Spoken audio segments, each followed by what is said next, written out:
त्या धंदा आहे ना बाजारपेठामध्ये, तर तिथं माझा भाऊ पैसे हरला होता. तर तेव्हा तिथं आमची शिव्या घालायला जाते जगदीशच्या मध्ये बोलला. तर अजून आत्ता अजून 3-3.5 महिने पहिले नाही, त्या टायमाला कायच नाही झालं होता.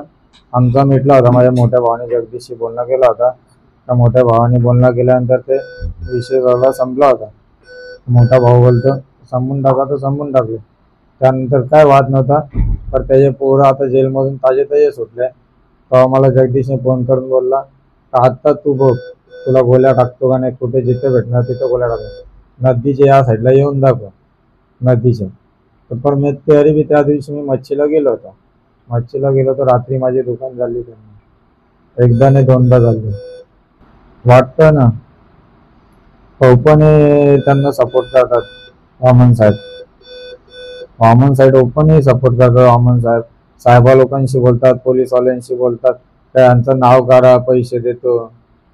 गाडीवाला न्याय भेटणार का नाही, मला उच्च न्यायालयाने हेच सांगायचं. नाही दिला, पैसे घेतले असणार, वरून दबाव आहे, पॉलिटिकल दबाव आहे. आता मी आर न्यूज मध्ये बोललो की मला जगदीशने बोलून मारलाय, तरी बी जगदीशवरती कारवाई होत का नाही? साहेब त्याच्यावरती कारवाई का नाही करत? थोरवे साहेब त्याला उचलून का नाही आणत? त्याला हात टाकत का नाही? तो आल्यानंतर चौकीच्या बाहेर पटिलीमध्ये फिरतोय. म्हणजे आमचे गोळ्या घालून हे चौकीच्या बाहेर कसे फिरतात? यांना आज बसवला पाहिजे लॉकअप मध्ये. नॉर्मली कोणावरती केस झाली तर त्याला घरी जाऊन मारत आणत चौकीमध्ये लॉकअप मध्ये टाकतात, आणि आमच्या गोळ्या घालून बी त्यांना खाली बोलून घेऊन चौकीच्या बाहेर थांबवतात. म्हणजे सिनियर साहेब चौकीचे काय करतात, डिपार्टमेंटचे लोक काय करतात? म्हणजे पैसेवाल्यांचा डिपार्टमेंट आहे का?